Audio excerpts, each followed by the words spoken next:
Bismillahirrahmanirrahim. Alhamdulillahi alamin. Wassalatu wassalamu ala asyrafil anbiya'i wal mursalin. Nabiyyina Muhammadin wa ala alihi wa sahbihi ajma'in. Amma ba'd. Alhamdulillah. InsyaAllah pada pagi ini kita sama-sama baca dan mentadabbur dari surah Al-Fatihah. أعوذ بالله من الشيطان الرجيم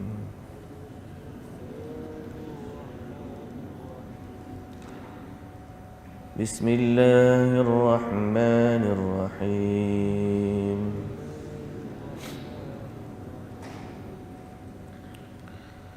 الحمد لله رب العالمين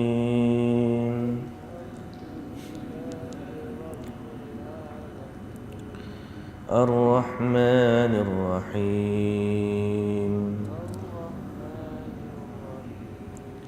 مالك يوم الدين إياك نعبد وإياك نستعين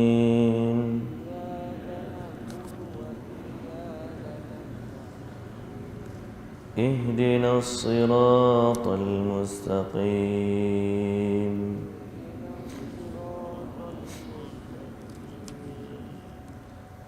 اهدنا الصراط المستقيم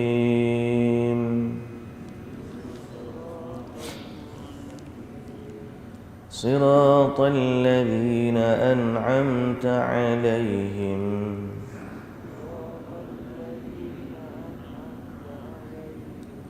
غير المغضوب عليهم ولا الضالين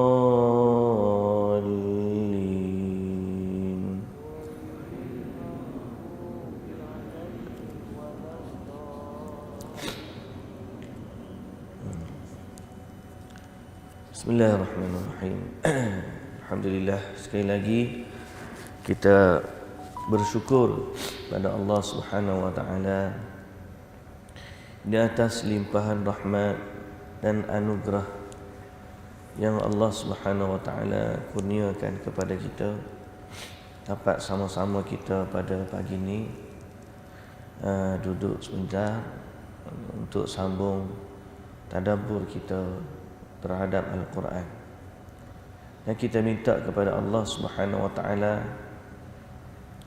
agar Allah mudahkan kita untuk menjadi hamba yang berserah diri kepada Allah Subhanahu wa taala.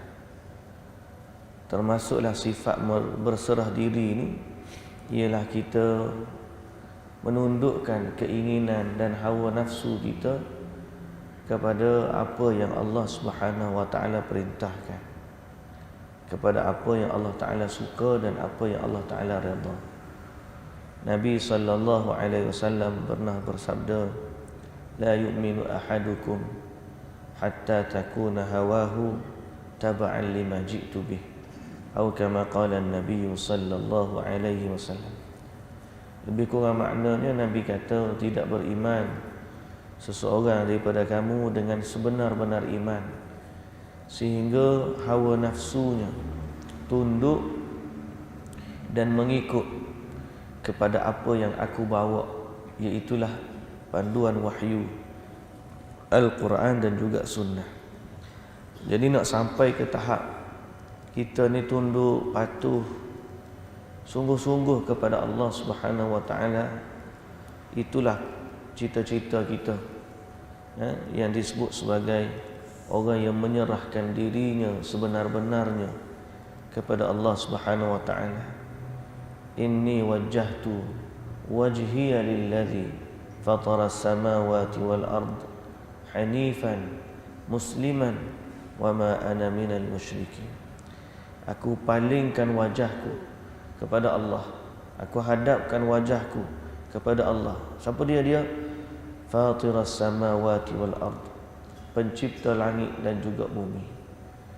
Hanifan musliman, dalam keadaan kita ni suci dan juga muslim, menyerah diri kepada Allah Subhanahu wa taala dan wa ma ana minal musyrikin, dan tidaklah kita ni menjadi sebahagian daripada orang yang syirik. Itulah cita-cita kita dan harapan kita, semoga amal ibadat kita dalam ketaatan kepada Allah ini diterima oleh Allah Subhanahu wa taala.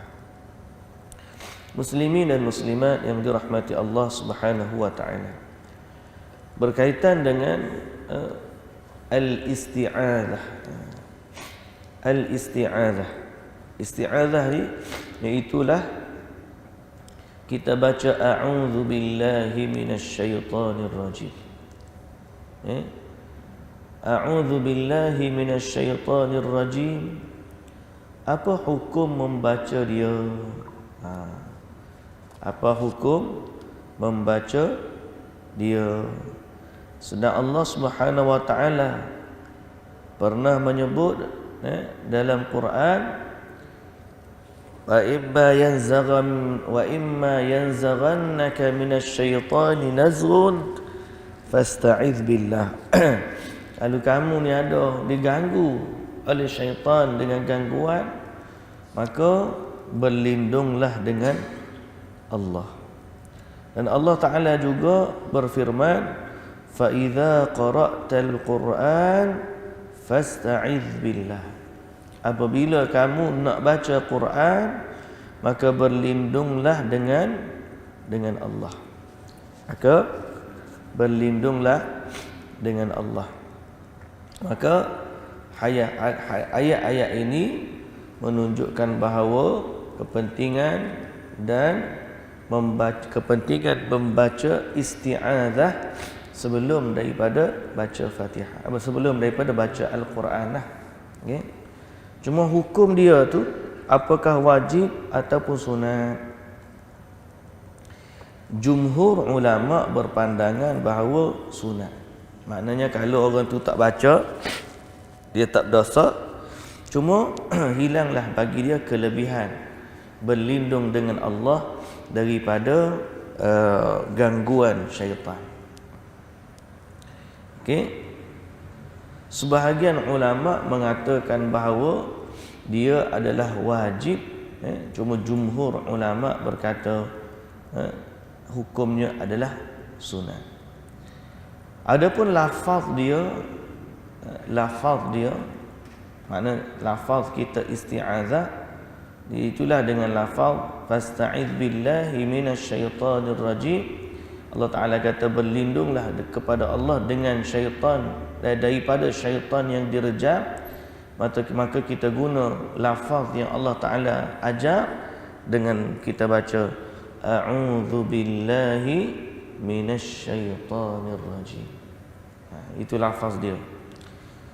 Dan makna kepada isti'adzah ini adalah iltija'u ila Allah waltisaqu bijanabihi min syarri kulli dhi syarr.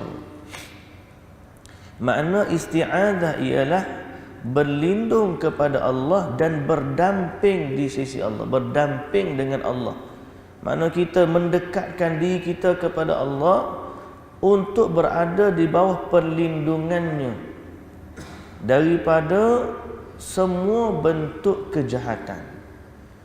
Termasuklah juga waktu kita selain daripada baca Quran. Dan isti'adzah ni bukan sekadar waktu nak baca Quran. Ada hadis yang menunjukkan bahawa Nabi sallallahu alaihi wasallam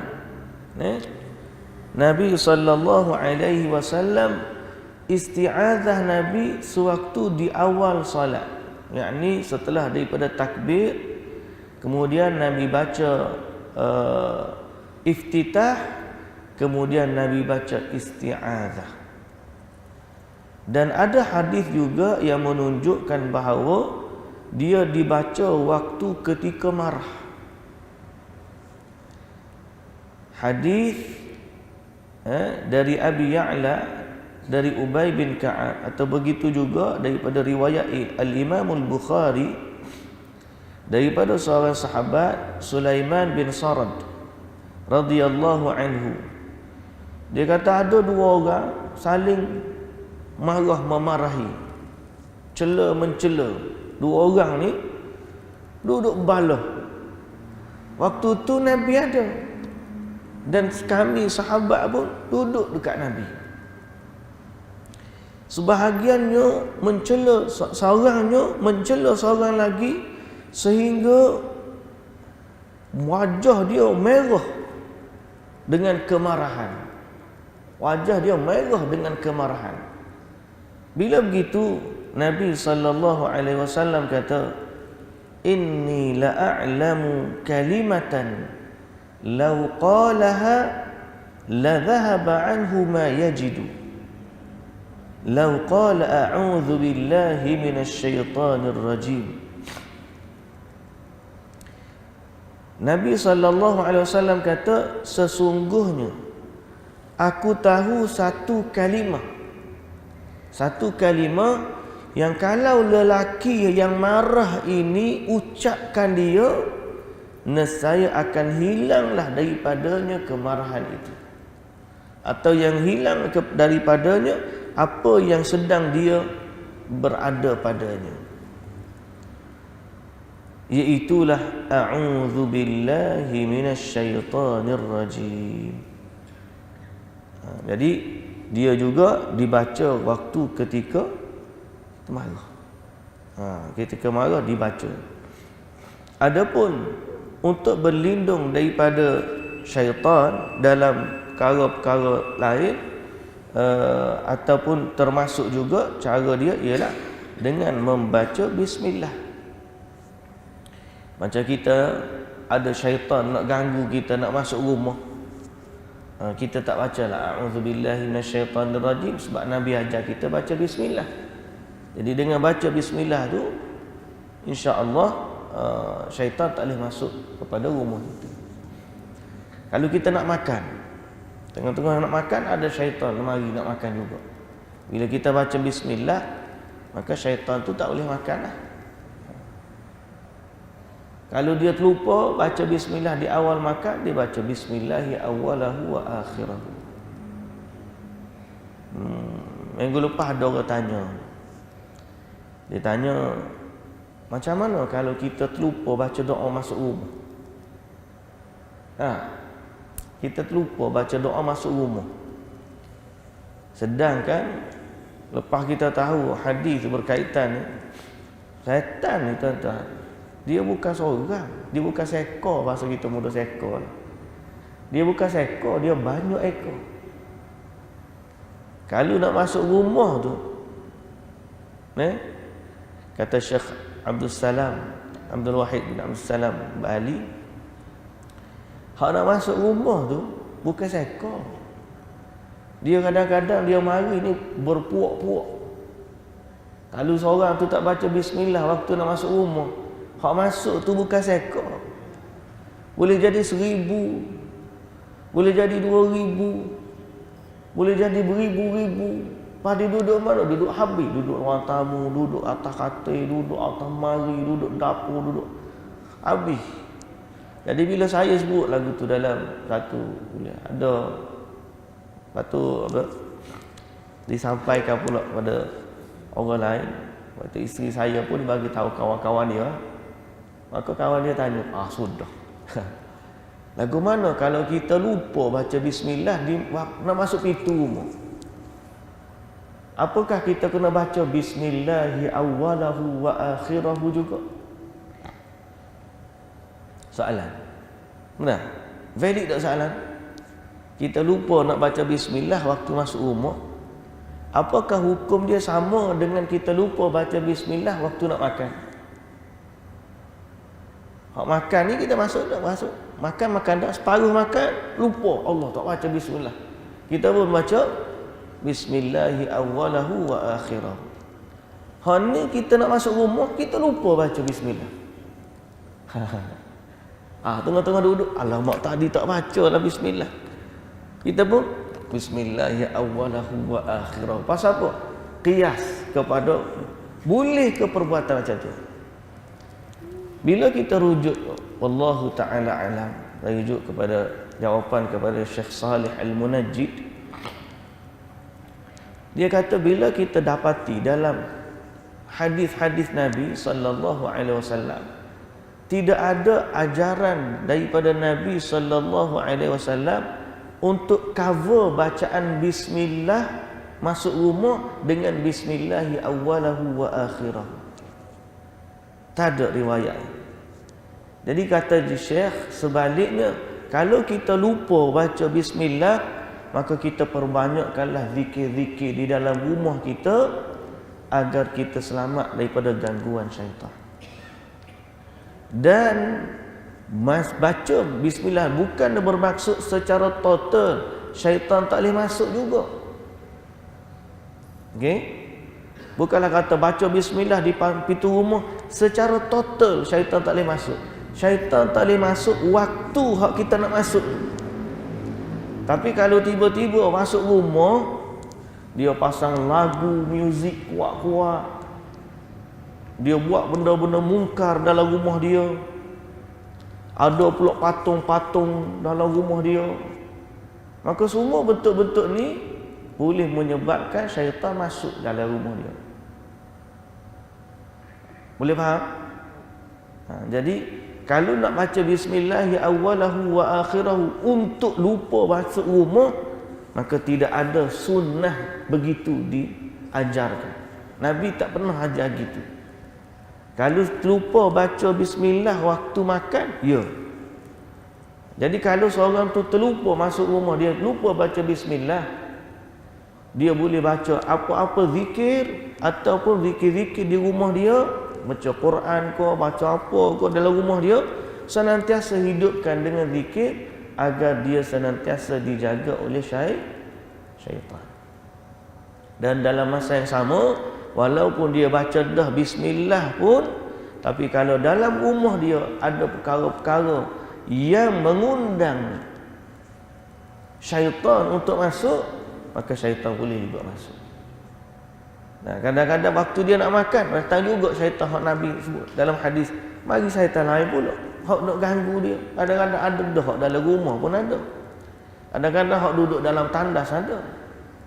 Sebab kita kalau kita baca berkaitan dengan tempat-tempat syaitan hak nak duduk, hak secara confirmnya tandas tu memang tempat dia. Sebab tu bila kita masuk tandas, kita baca Allahumma inni a'udzubika minal khubuthi wal khaba'ith. Itulah jin lelaki dan jin betina. Jantan dan betina lah kita guna. Syaitan jantan dan syaitan betina. Baik, itu berkaitan dengan isti'adzah, berlindung dengan Allah daripada gangguan syaitan. Kerana tidak ada yang boleh menyelamatkan dan melindungi manusia daripada syaitan melainkan Allah. Orang lain tak boleh. Innahu yarakum huwa wa qabiluhu min haitsu la tarawnahum. Kata Allah dalam Quran, syaitan ni dia nampak kamu dalam keadaan kamu tak nampak dia. Jadi macam mana kita nak lawan sesuatu hak kita tak nampak? Dia boleh ganggu kita sebab dia nampak kita. Kita nak lawan dia tak boleh pasal kita tak nampak dia. Jadi cara untuk kita menyelamatkan diri daripada gangguan syaitan ialah dengan berlindung kepada Allah. Jadi sebab tu jangan diremehkan perkataan a'udzu billahi minasyaitonir rajim, dan jangan diremehkan zikir pagi kerana di dalamnya ada qul a'udzu birabbin nas malikin nas ilahin nas min syarril waswasil khannas alladzi waswisu fi sudurin nas minal jinnati wan nas. Dan jangan diremehkan bacaan bismillah, dan jangan diremehkan baca ayat kursi sebelum tidur.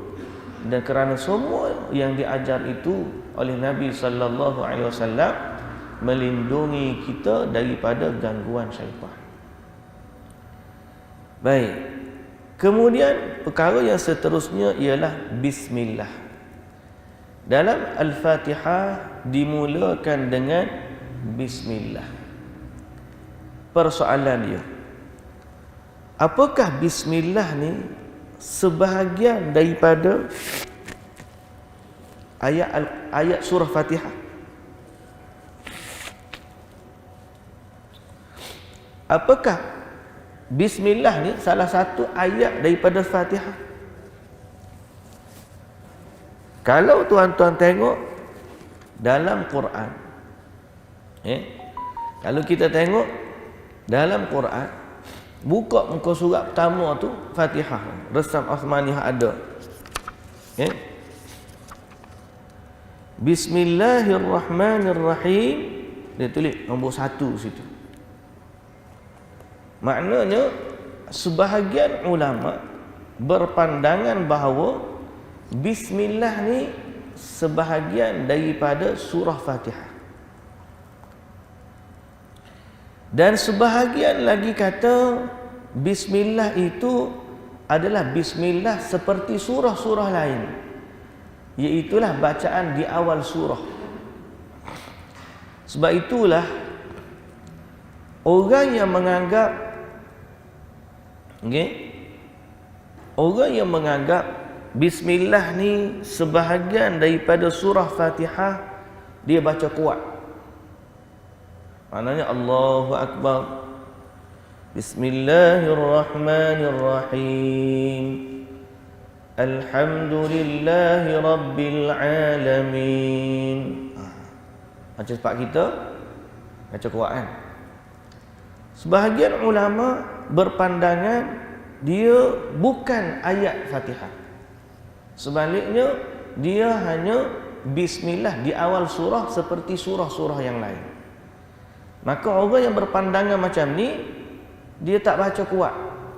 Allahu Akbar, Bismillahirrahmanirrahim, dia baca sebut. Kemudian Alhamdulillahi Rabbil Alamin. Biasa kita tengok dia baca mana ni? Orang Mekah. Kalau kita pergi Mekah, kalau pergi Mekah, dia tak baca kuat. Bukan dia tak baca, dia baca perlahan.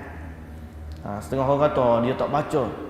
Hak tak baca tu mazhab lain. Ada satu lagi, iaitulah yang menganggap tak wajib membaca bismillah di awal Fatihah, seperti mana yang diriwayatkan oleh yang disebut daripada mazhab Imam Malik. Jadi yang baca bismillah di awal surah kuat ni ialah pandangan Imam Asy-Syafi'i. Pandangan Al-Imam Asy-Syafi'i, dan juga satu riwayat daripada Imam Ahmad, dan juga pandangan Ibnu Abbas, Ibnu Umar, Ibnu Zubair, Abu Hurairah, sebahagian daripada sahabat Nabi, dan sebahagian daripada tabi'in. Yani mereka ni dia baca bismillah kuat. Hujah dia sebab dia kata sebahagian daripada Fatihah. Jadi Fatihah dah baca kuat, maka termasuklah bismillah. Pandangan yang kedua ialah pandangan Imam Ahmad bin Hanbal, mazhab Imam Ahmad seperti Al-Mekah, dan mazhab Abu Hanifah, dan pandangan ramai daripada kalangan sahabat, termasuklah pandangan Khulafaur Rasyidin, yakni khalifah yang 4, Abu Bakar, Umar, Uthman, Ali. Mereka berpandangan tidak baca kuat Fatihah, bismillah di awal Fatihah. Pandangan yang ketiga, pandangan Imam Malik. Imam Malik kata tak perlu baca. Kerana dia kata ada satu hadis dari Anas bin Malik radhiyallahu anhu, iaitulah Anas bin Malik kata, aku salat di belakang Nabi sallallahu alaihi wasallam. Aku salat di belakang Abu Bakar. Aku salat di belakang Umar. Aku salat di belakang Uthman. Kesemua mereka memulakan salat dengan alhamdulillahi rabbil alamin. Jadi hadis yang sahih, kalau kira Anas bin Malik dia kata dia solat belakang Nabi, dia solat belakang Abu Bakar, dia solat belakang Umar, solat lagi belakang Uthman. Lalu dia mereka ni bila memulakan solat dia kata alhamdulillahi rabbil alamin. Jadi sebab tu orang Mekah tu dia tak baca kuat. Berdasarkan hadis dari Anas bin Malik ni.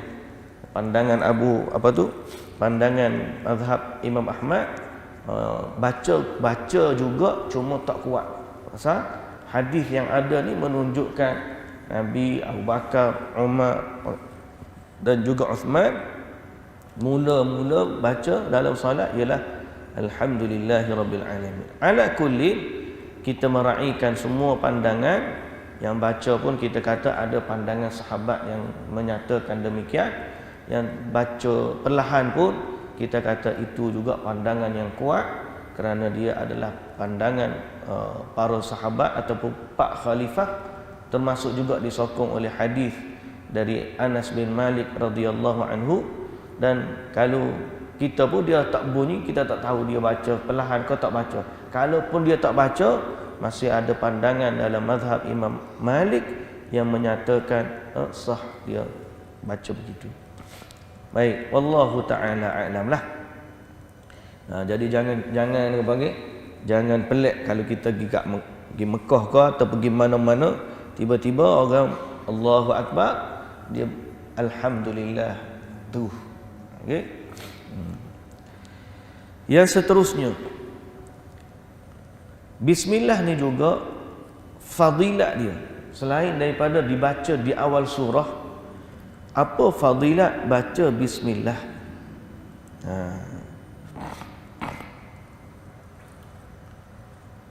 Satu hari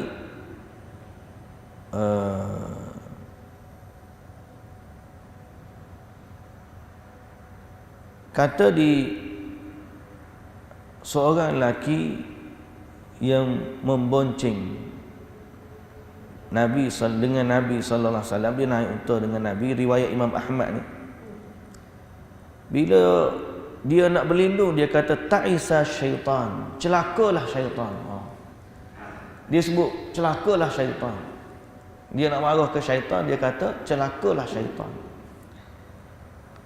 Nabi kata, kalau kamu kata ta'isa syaitan, Nabi kata jangan kata begitu. Jangan kata celakalah syaitan. Sebab apa? Sebab bila kamu kata celakalah syaitan, syaitan mari lawan kamu. Dia lagi kuat lawan kamu. Bila kamu kata celakalah syaitan, mu nak marah ke dia, mu pergi lawan dengan dia, lagi kuat dia lawan kamu. Sebaliknya, kamu katalah bismillah. Sebab apa kata Nabi sallallahu alaihi wasallam? Fa innahu yughayyiruhu atau yasgharu hatta yakuna kadzubabah. Sebab apabila syaitan dengar perkataan bismillah, dia akan jadi kecil seperti mana kecilnya seekor lalat. Makna kalau nak lawan syaitan, jangan kita nak lawan. Kita ni memang sebab kata tadi, sebab kita ni memang tak boleh nak lawan. Sebab kita memang tak ada daya nak lawan mana dia, kita tak nampak dia. Dia nampak kita. Jadi kata Nabi, kalau mu kata celakalah syaitan, nak marah, celaka syaitan, nak marah gitu, tak ada apa. Syaitan senyum, mari ke dia. Siapa? Dia pun hasut kita begini, sengih dia. Sebaliknya Nabi kata, mu sebut bismillah. Bila dia dengar bismillah, syaitan terus jadi lemah, mengecil dia, sehingga dia jadi seperti seekor lalat. Uish, dahsyat tuan-tuan. Siapa kata? Nabi sallallahu alaihi wasallam. Wahyu. Jadi jangan dipandang remeh perkataan bismillah. Sebab tu disebut bahawa sunat ataupun istihbab digalakkan untuk baca bismillah dalam semua urusan kita. Istihbabuha fi bidayati kulli amalin. Dia panggil digalakkan untuk baca pada semua urusan kita. Nak makan, nak tidur, hak Nabi ajar, dan juga hak secara umum. Secara umum dia boleh baca. Kalau kita nak pakai baju ke, nak masuk rumah, nak bawa kereta, nak gapo, boleh berlaku. Umumnya boleh. Kemudian hak khusus-khusus tu kita boleh baca. Tambah lagi mana? Hak apa kita nak doa lagi. Baik. Yang seterusnya.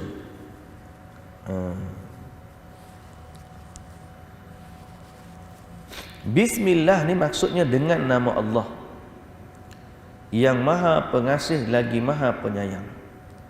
Dalam bahasa Arab, ba ni harfu jar. Harfu jar biasanya dia ada ta'alluq. Ta'alluq ni gantung. Maknanya bahasa kita, perkataan dengan ni adalah dia panggil apa? Kata hubung. Kata hubung ke kata apa? Kata hubung. Dengan. Maknanya ayat tu tak sempurna bila kita sebut dengan kereta, dengan basikal, dengan motor. Kita akan tanya, apa dia dengan kereta tu? Saya pergi ke masjid dengan kereta. Baru betul. Benar? Dengan tu dia bukan menunjukkan makna yang sempurna, melainkan ada sesuatu yang dia bergantung dengannya. Apa dia dengan kereta? Saya pergi ke masjid dengan kereta. Saya apa dia dengan basikal? Saya pergi sekolah dengan basikal. Tiba-tiba kita kata dengan nama Allah yang Maha Pengasih lagi Maha Penyayang. Apa dia kita nak sebut? Okey. Jadi sebab itu lafaz bismillah ni, perkataan di depan dia tu tidak dinyatakan, dipanggil takdir. Disembunyikan kerana kita boleh sebut pada mana-mana perbuatan. Maknanya bila kita makan, kita baca bismillah, maksud perkataannya ialah aku makan dengan nama Allah. Bila kita tidur, kita baca bismillah, maknanya aku tidur dengan nama Allah. Bila kita pakai baju, maknanya aku pakai baju dengan nama Allah. Bila kita nak bersama dengan isteri, kita baca bismillah, aku bersama isteriku dengan nama Allah. Semua hak kita buat, kita kata aku buat hak apa yang aku buat ni dengan nama Allah. Maka di saat itu syaitan jadi kecil je, sepertilah dia jadi seekor lalat. Dan dia seorang yang baca bismillah akan dijaga oleh Allah Subhanahu wa taala. Sebab tu nama Allah ni agung. Bukan semudah, bukan orang panggil kita, kadang-kadang orang dia tak sedar kalimah Allah, lafaz Allah adalah ismullahil a'zam. Nama Allah yang paling agung. Bila sebut nama Allah, syaitan takut. Cuma manusia tak berasa. Jahilnya kita. Jahilnya kita. Sedang nama Allah ni dipanggil innahul ismul a'zam li'annahu yusifu bi jami'is sifat. Dia adalah nama yang teragung, yang mana nama inilah yang Allah letak sebagai asas, barulah ditambah dengan sifat-sifat yang lain. Seperti contoh Ar-Rahmanir Rahim datang sebelumnya nama Allah. Bismillahirrahmanirrahim. Bila Allah Ta'ala nak sebut Al-Hayyul Qayyum, Allah kata Allahu la ilaha illa huwal hayyul qayyum. Allah.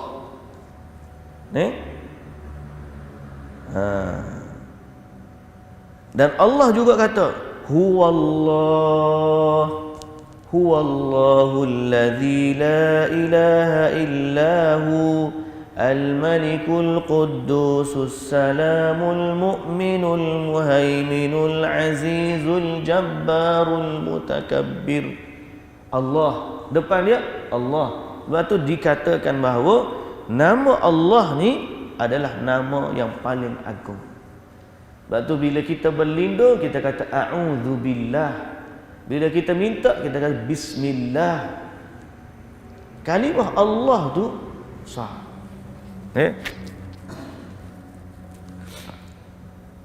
Bila kita semayang, kita kata Allahu Akbar. Allah paling besar. Sebab tu bahagian dalam fiqh kalau kita belajar lah. Boleh ke tak orang tu nak tukar nama Allah dengan nama lain untuk dia solat? Contohnya nama Allah Allahu Akbar, dia pun baca Ar-Rahmanu Akbar. Contoh Ar-Rahimu Akbar. Boleh tak? Kadang-kadang orang panggil perbahasan ni luah buat fiqh macam ni. Dia nak tukar nama Allah tu kepada nama lain. Kan Allah ada 99 nama. Betul tak? Apa jawapannya?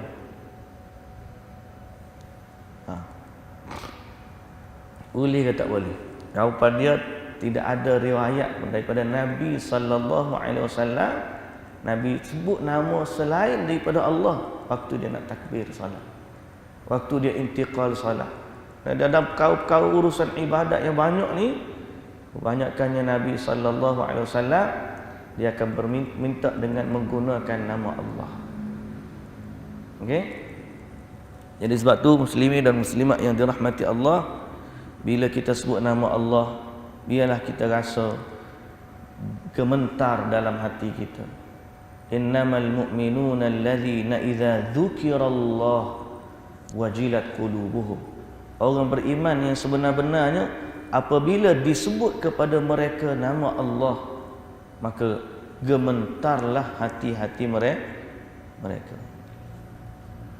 Allahu Akbar. Moga-moga Allah Subhanahu Wa Taala mencampakkan rasa gerun dan takut kepada Allah dalam hati kita. Adapun nama Ar-Rahmanur Rahim, perbahasan dia, okey, dia adalah juga antara nama yang paling utama bagi Allah. Nama yang Allah sangat suka untuk hamba ataupun untuk dia dipuji dengannya, iaitulah Ar-Rahman dan juga Ar-Rahim. Selain daripada nama Allah sebagai nama, dia juga memiliki makna. Okey? Dia juga memiliki makna. Allah makna Allah adalah Tuhan. Kalimah Allah daripada kalimah ilah. Ilah ni Tuhan. Allah maknanya Tuhan yang sebenar. Tuhan yang betul-betul Tuhan lah sebenarnya. Dan sebenarnya in reality tidak ada orang yang layak pakai title Tuhan melainkan Allah. Boleh faham? Adapun Ar-Rahman maknanya yang maha pengasih. Ar-Rahim yang maha penyayang. Dan dua-dua Ar-Rahman dengan Ar-Rahim berasal daripada sifat rahmat, kasih sayang yang ada pada Allah Subhanahu wa taala. Jadi bila Allah menamakan dirinya sebagai Ar-Rahman, betul Allah ni memiliki sifat yang maha pengasih. Bila Allah menamakan dirinya Ar-Rahim, betul Allah memiliki sifat yang maha penyayang. Cuma apa beza pengasih dengan penyayang? Kalau duduk sama, kita tahu kasih sayang tu maknanya lebih kurang. Tapi bila bezakan kasih dan juga sayang, ada beza. Apa bezanya pada Allah Subhanahu Wa Taala? Yang ni kita sambung minggu depan.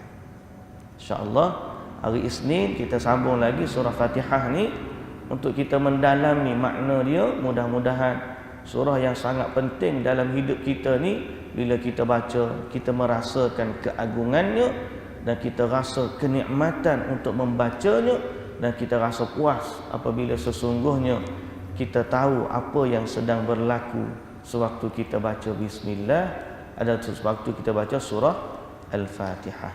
Wallahu ta'ala alam.